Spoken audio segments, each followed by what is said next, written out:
জুবিনৰ মৃত্যুত যিবিলাক ওলাইছে ন্যায় লাগে কৈছে ন্যায় লাগিলেতো ন্যায় দিব নোৱাৰেতো ন্যায়ৰ কাৰণে অপেক্ষা কৰিব লাগিব ন্যায় কাৰণে আমাৰ দুখন দেশৰ মাজত এই গোটেই বিষয়টো সোমাই পৰিছে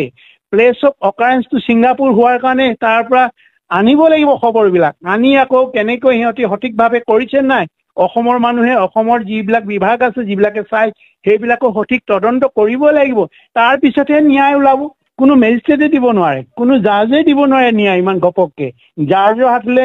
গোটেই প্ৰক্ৰিয়াটো আহিব লাগিব প্ৰতিতিয়া প্ৰক্ৰিয়াটো আহিলেহে তাৰ পৰাই ন্যায় মানে এইটো ন্যায়ৰ পথটো মুকলি হ'ব এইটো কাৰণেও আমি অপেক্ষা কৰিব লাগিবতো আৰু মই ভাবো মই গোটেই হেৰিকেই কৈছোঁ যে আজি নতুন প্ৰজন্মক কৈছোঁ যে মানুহে আবেগক ধুমুহাৰ লগত খেলা কৰা সাগৰৰ ঢৌৰ লগত খেলা কৰা বা এইবিলাক কথা গানত হয় সাহিত্যত সোমোৱাব পাৰে কিন্তু প্ৰেক্টিকেলি সাগৰৰ ঢৌৰ লগত কোনো খেলিব নোৱাৰে কোনোবাই গানত যদি প্ৰকাশ কৰিলে ধুমুহাৰ লগত মই এনেকুৱা হ'ম বা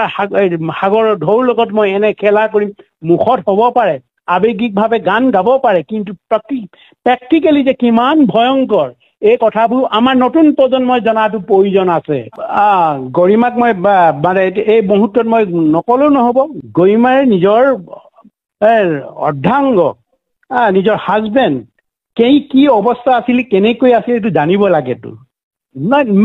মেনেজাৰ কি তাই টকা ঘটাৰ কাৰণে আহিছেতো